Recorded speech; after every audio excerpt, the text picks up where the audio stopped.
95 The Sports Fox.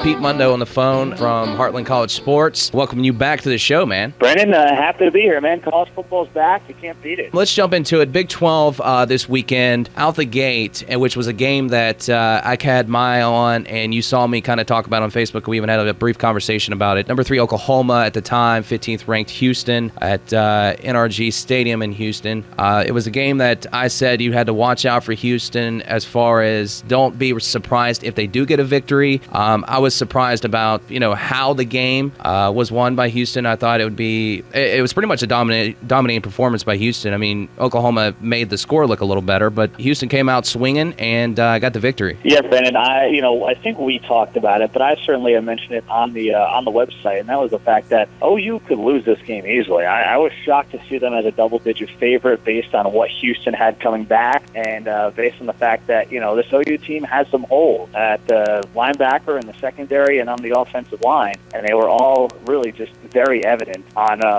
Saturday afternoon. I mean, this is a team that is supposed to win the Big 12 by a wide margin, and frankly, I don't see any way they're going to do that after what I saw on Saturday. Houston's good, but they really ran OU out of the building, and that was what was really most impressive to me, and it really got the weekend off on a sour note for the entire conference. Looking at this now, and I talked about this show yesterday, and I know we still have a long season ahead of us, but when you look at Oklahoma and how, like we mentioned, that they are the favorite to win the Big 12 Conference, and how the Big 12 Conference doesn't have a championship game right now, should Big 12 be Ohio State team here soon in the next 2 weeks. You also got the Big 12 slate of games ahead of Oklahoma. It doesn't get any easier. They got to have TCU after that bye week. They got to face Texas. We got to hope at this point that either Oklahoma runs the table or somebody in the Big 12, like I was talking about, in Oklahoma State or even at Texas after we saw what they did against Notre Dame this weekend, who, for me, Texas saved the Big 12 this weekend. We got to hope maybe one of those teams that weren't picked to win the Big 12 maybe have a successful season and a Big 12 team in the playoff this year. Yeah, that's the only hope, Brandon. I don't see any way, at this point, OU gets into the playoff.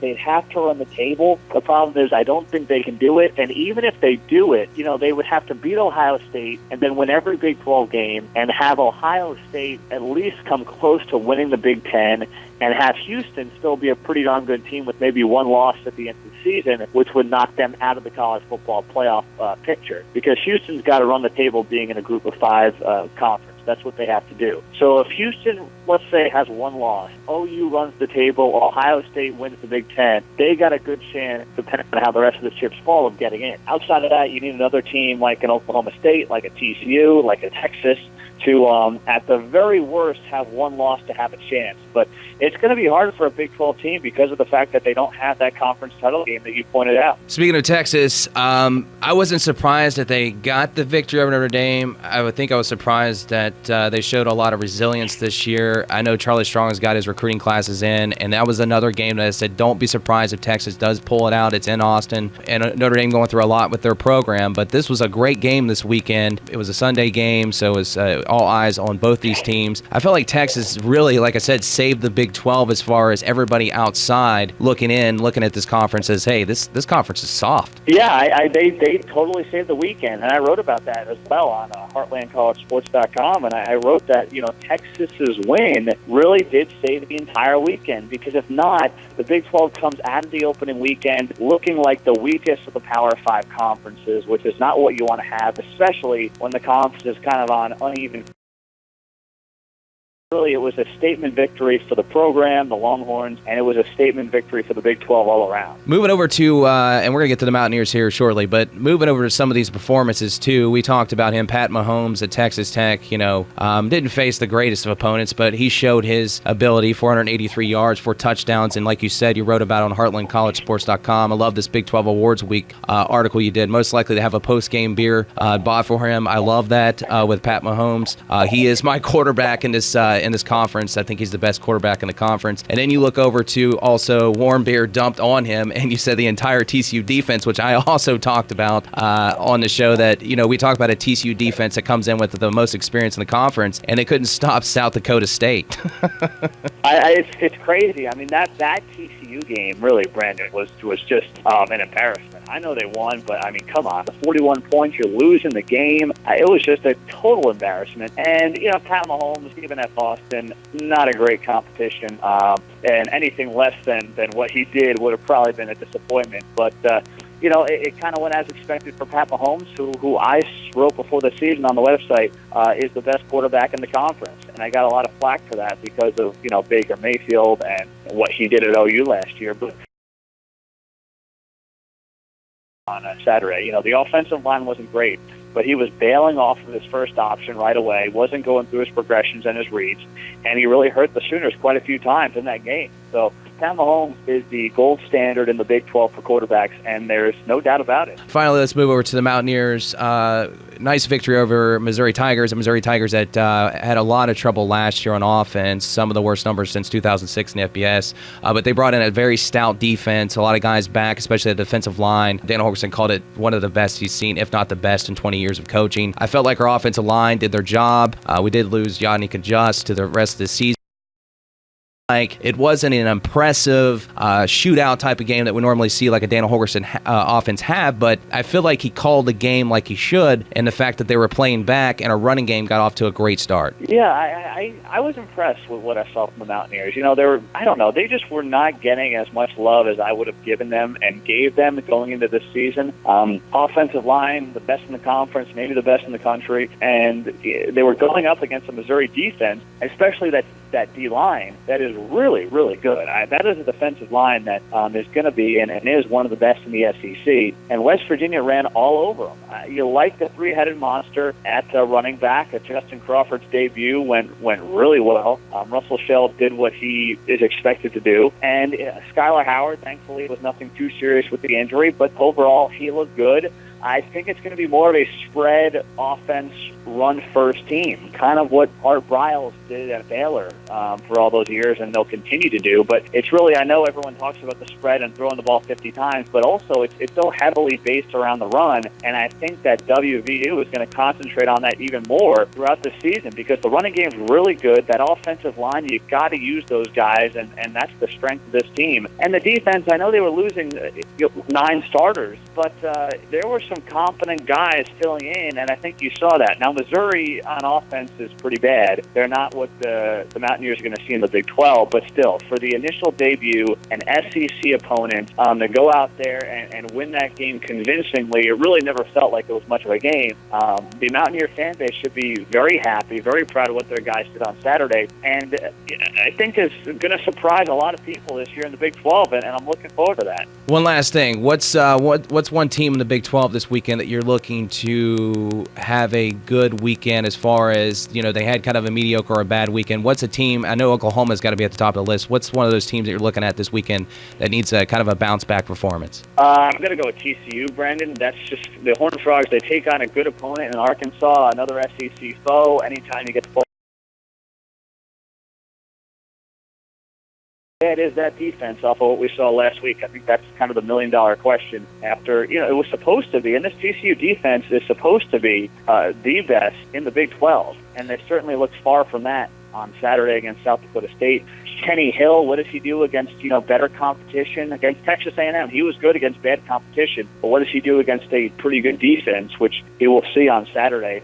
And just in general, what is TCU? Anytime a team takes on their first legitimate Power 5 or solid Group of 5 opponent, you're always curious to see how they come out, what they do, because you don't learn much from these FCS games. I don't think TCU's defense is as bad as what they showed on Saturday.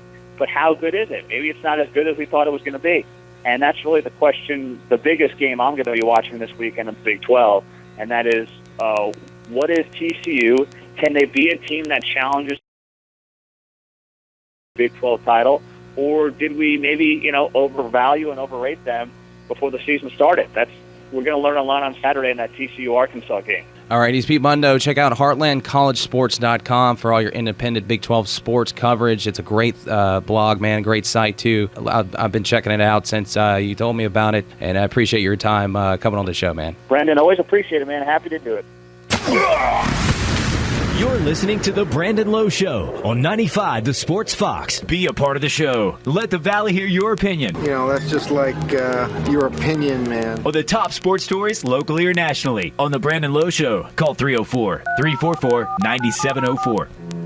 Let's bring in our guests on today's show. Jimbo Fisher, Florida State head football coach and the West Virginia native. How have these roots, being from a blue-collar state, helped you with your journey to becoming the great coach you are today? You know, when you grow up in the state of West Virginia, you reap what you sow. I mean, we grew up out there on a farm. My dad was a coal miner, so we put in a day's work. Just the mentality and the culture of West Virginia of just going out and earning what you can and putting in a day's work, I think it's really helped me in this business. Listen to the Brandon Lowe Show weeknights at 5 on 95 The Sports Fox. This is the Dan Patrick Show. I just like to say that y'all rock, man. LeBron is the most valuable, if you want to have another conversation about that. I can't say you're the MVP. I'm fine with it. But then say, if we're talking about valuable, then we can have another conversation. No, we are talking about valuable. So he was saying Steph's the player of the year, not the most valuable. Dan Patrick. Mornings 9 to noon on 95 The Sports Fox. Follow the show on Twitter at WBES Brandon Lowe. You can also listen to The Brandon Lowe Show on .com. Now, back to The Brandon Lowe Show on 95 The Sports Fox.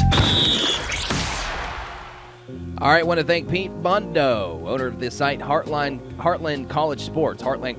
I messed that up. I'm Ron Burgundy. He also does stuff for Sports Illustrated, and I believe he's still doing stuff for CBS Radio as well. So love having him on the show. The site's great, too. The blog's great. It's an independent site that he started to still cover Big 12 stuff because he moved to New York and things of that sort and doing big market stuff with radio and television, things of that sort. And, of course, like Sports Illustrated and things. So he still wanted to still keep that Big 12 feel and still do stuff for the Big 12. So he's doing that. Check that out, though. HeartlandCollegeSports.com. Great site. Much like what Blue Gold Sports is. Independent site that gives you news. But he does a great job. He's got great interviews over there as well. All right, let's jump into this, too. Let's stick with this Big 12 stuff. And I've been on Houston's bandwagon probably the entire time that the expansion talks were out there. What do you think, Nick? You think I've been on this bandwagon probably from the start, right? Yeah, most definitely. I would say probably when it first started, my two favorite candidates, but my favorite was Houston and Memphis. And then I kind of swung towards Cincinnati, too, because it would have been a good travel partner for WVU. There's history there with the Bearcats. But now when you're looking at the first week in college football, you already knew the history of BYU. Okay, I talked about that too last week where someone put an article about this is an audition for BYU in Houston. Well, it's not necessarily an audition for a school like BYU because they're a school that, 1984 national championship, they got brand, they got budget. They're a school that's already been established for years. We know about BYU. We know about that school out west. If you know about a school out west here on the east side, the East Coast, it's a national brand. But Houston, when you look at Houston, it's a team that has transitioned from, smaller conferences, Conference USA, and then transferred over to this American Athletic Conference, which is still a part of that group of five. It's not Power 5 yet, but they've made a great transition over to, no offense, better competition all the way down from top to bottom. I love Conference USA all the way, but they were dominating Conference USA when they were there. So they moved on to bigger, better things for them in the American Athletic Conference. Still not a Power 5, and in this new era of playoff football, you need to be most likely in that Power 5 to get a spot in that top 4. But now with Houston's victory over Oklahoma, now you got everybody talking about possibly Houston making that first breakthrough through that wall of a group of 5 school making it into the playoff. Just that alone is remarkable. And I know it's the first week, but Oklahoma is a darling of the Big 12. We talked about this. They were picked by everybody to win the Big 12. 90% of the country. Think about that. 90% of the country picked Oklahoma. Don't you feel like a dope? I mean, this Houston program, outside of the fact that Tom Herman is probably my favorite coach, right below, he's my second favorite, right below my man Jim Harbaugh up in Ann Arbor. No one's taking that spot from Jim. But this guy coaches his team up. This is a Big 12 program written all over it. And you want to sit there and go, well, wait a minute. Just because they beat Oklahoma doesn't mean they should join the Big 12. Well, you're right. But then when you look at statistics, okay, they're becoming the third largest city in America. It's a city that's thriving. It's still growing. It's still generating tons of revenue. There's tons of business. There's tons of opportunity. The enrollment's high. They're now developing homegrown recruiting. They're in Texas. They're in the largest city in the entire state. Outside, you got Dallas and Houston. That's it. So you look at them, which, by the way, I got to find this TV rating, too. Here it is. TV rating for an OU game was 50% higher than the highest-rated game in Houston market last season, which was Alabama and Texas A&M in the SEC. Think about that for a second. 50% higher in the Houston market last season than Alabama and Texas A&M out of the SEC. It was 78% higher than the highest Big 12 game. Guess what game that was? Oklahoma and Texas. The game of all games in the Big 12, it was 78% higher. Houston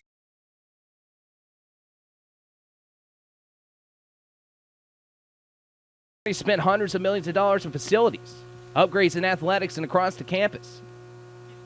They've been waiting for this moment for years. And they want to sit here and say, Houston's like, Big 12, we're not even worried about it. They've been building it for years. They're waiting. And they should get an invite. If there's one thing that we talk about after week 1 that actually makes sense, and I will agree with, Houston belongs in the Big 12. Never, week 2 bowl projections, AP, coaches poll. Houston in the Big 12, I'm listening. And the thing about Houston, the way that Tom Herman coaches these kids up, how they beat you, physical nature. They're a physical team. They don't have 4-star, 5-star kids. They got the one kid, the blue chip kid. That's it. These are kids that are just playing physical. It's their philosophy. If we don't have 4-star, 5-star kids, we got to take on Oklahomas, the Clemsons, the Florida States. You saw what they did against Florida State last year in the Peach Bowl, didn't you? This is a program that's established in itself. Tom Herman got a $5 million bonus. He's got a 5-year extension. This is a guy that was under Urban Meyer at Ohio State.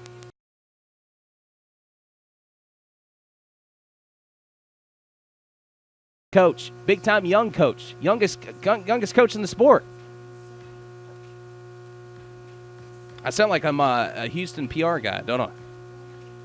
But I'm telling you, Big 12 would be stupid not to take Houston. That would be the dumbest move ever.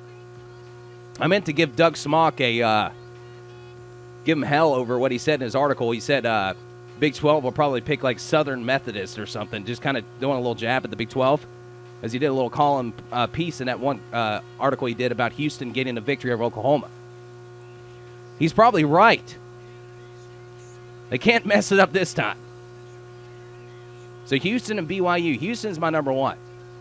BYU will be tough because their Olympic sports play on other days other than Saturday. And they don't play on Sunday. But I think Houston would be a great fit. All right, let's take a break.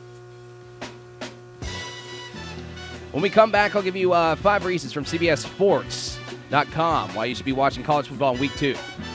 And then we'll end the show with our Let's Get Weird News. It's been a great show. Gave away tickets to the W game. Had Doug Smock, Pete Mundo. It's been a great show, man. Whiskey Wednesday. We got to do that. We'll do that when we get back.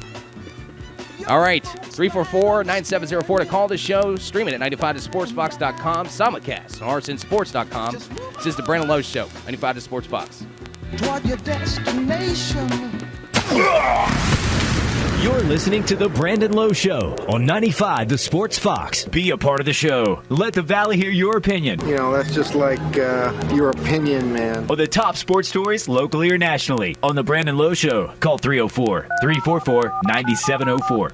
The Friday night lights are bright across the Mountain State, and to get you ready for all the matchups in high school football, join the RSN Tailgate Show with All-Pro Carl Lee, Lisa Odie, and Frank Gardenia, live at 6 every Friday night. The RSN Tailgate Show will give you in-depth analysis, fan interactions, predictions, commentary, and will be live at different locations across the state every Friday night. One state, one sports network, passion plays here. Watch the RSN Tailgate Show at rsnsports.com and at 95thesportsfox.com.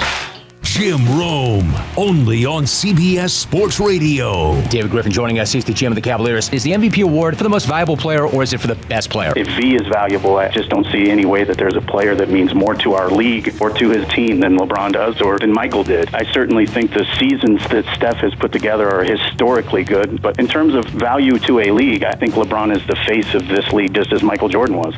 The Jim Rome Show, noon to 3 on 95 The Sports Fox. Follow the show on Twitter at WBES Brandon Lowe. You can also listen to The Brandon Lowe Show on your TuneIn app or at 95thesportsfox.com. Now, back to The Brandon Lowe Show on 95 The Sports Fox. All right, welcome back for a last segment right here on this Whiskey Wednesday show. This Whiskey Wednesday, Mr. Catfish Cooler. Yeah. How about you, Nick? You gonna have some whiskey after this show? I'm going to need it. Nick was giving me I had to apologize again because I did that ticket giveaway right before we brought Doug Smock on. I felt bad. We're good. Hey, it worked out fine. We got like the winner on. We got Mr. Smock on. It's all good. It lit up like a Christmas tree over there. I was not expecting that. Thank you, listeners. We really appreciate everybody out there. Thank you for the feedback. We love you guys. And just a heads up to all you listeners out there, and we'll keep talking about this too. Throughout the year, we will have ticket giveaways. So if you didn't win this time, we're going to have more tickets. Around the grapevine, and this isn't in stone, but Marshall fans, we will probably, most likely, 99.9% sure that we will have Marshall-Louisville tickets. And that's a game that's going to be sold out. So, Nick, you better be ready that day because that phone's going to be on fire. Yeah, I'm eating my Wheaties that day. So, and I'm pretty sure because our sales manager over here said that she should have those tickets to give away. Yeah, that'll be awesome. That's a big one on the calendar for Herd fans. Definitely. So, definitely keep listening for those, too, because that's just a couple weeks down the road. So, I mean, that's a game that you're not getting in unless you got your tickets early. I mean, it's sold out. It's striped the stadium. It's going to be a great game to go to. Louisville coming to town. And like Steve, I mean, we talked to Steve Cotton last week. He said this is probably, depending on what Louisville and Marshall does, this is one of the biggest games, if not the biggest game he's seen at a regular season come to Jones C. Edwards Stadium. And that's crazy coming. I mean, that's Steve Cotton. Yeah. So, I mean, that's going to be nuts. We're going to be giving away those tickets at some point whenever I get an okay from the sales office. It's not in stone, but I heard through the grapevine that we'll probably have those tickets to give away, too. Yeah, we're just keeping you guys in the know. Yeah. All you loyal listeners get the heads up out the gate, right? Yep. We'll also have WVU tickets, I'm sure, throughout the season as well. So if you didn't win today, like Larry Ash, which, by the way, thank you, Larry, for listening. Thanks. Then you could probably win down the road. So just keep listening. All right, we got 5 minutes, 4 minutes, 3 minutes. All right. Yeah. 5 reasons why you should be watching college football in Week 2. Not all games are terrible. And that includes Arkansas and TCU in Fort Worth at 7. That's a game that Pete Mundo brought. TCU's defense actually is, because it didn't look good against South Dakota State. Looked awful. 4, there's usually at least one game that unexpectedly creates heart complications, which means there might be a smaller school taking on a bigger school this week that you get to watch and have fun and root for the small school. Unless it's yours, then you're not. Number 3, let us remind you there's a fun game in NASCAR venue. Tennessee, Virginia Tech at 7. It's at Bristol Motor Speedway. I got to tell you, I'm not a fan of that. I'm not a fan of holding football games in baseball stadiums, NASCAR venues. I'm just not a fan. What's next? Soccer stadium? We're out here on Highway Knot, where we're playing the Highway Bowl.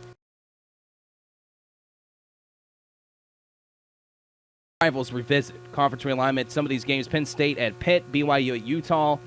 There's some rivals clashing each other. I missed number 2. Pac-12 after dark could get really, really weird. Texas Tech at Arizona State at 10. They said it could hit 100 total points by the third quarter. Washington State and Boise State. Cal at San Diego State. So there's a lot of good games out west as well. And a lot of those are late. But some of those are really great, though.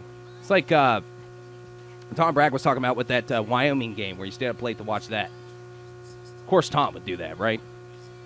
All right, 2 minutes till the end of the show. Let's go ahead and do our Let's Get Weird news. Let's get weird, buddy. Let's get weird.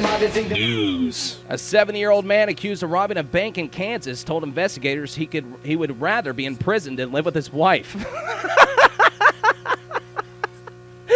Court documents say Lawrence John Ripple gave a note to a bank teller in Kansas City on Friday demanding cash and warning he had a gun. Ripple took the money and went to sit in the lobby where he told a guard he was the guy he was looking for. Officers arrived quickly. An FBI agent wrote in the affidavit that Ripple had earlier been arguing with his wife. He told investigators he wrote the note in front of his wife, telling her he would rather be in jail than at home. That's our Let's Get Weird news. Let's get weird, buddy. Let's get weird. News. She must hand out some bad punishments, man. Computer blue. All right, Darling. want to thank Doug Smock and Pete Mundo. Join us on today's show. Tomorrow. Thank you to everybody listening, and you guys have a good evening. Enjoy that nice weather out there. Brandon Lowe Show, 95 to Sports Fox. Good. In your face, Charlie Murphy. Good.